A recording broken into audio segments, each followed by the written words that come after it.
জেলা প্রশাসনের দৃষ্টি আকর্ষণ করছি, আপনারা ব্যর্থ হলে প্রয়োজনে জেলা প্রশাসনের সহযোগিতা নেবেন। তবু এই নওপাড়াবাসীর যে অনাচার অত্যাচারে দীর্ঘদিন ভুগছে, একজন ভূমিদস্যু যেভাবে অত্যাচার করছে, গরিব অসহায় বিধবা নারীদেরকে যেভাবে নির্যাতনের শিকার করছে, জায়গা জমি জবরদস্ত করে দখল করে যাচ্ছে, এর প্রতিকার করতে হবে।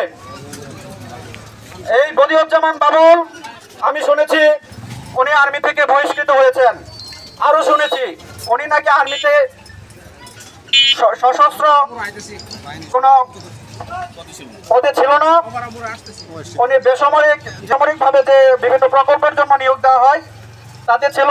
তারপরে উনি আর্মি পরিচয়ে নানা অপকর্ম করেছে, আপনারা দেখেছেন।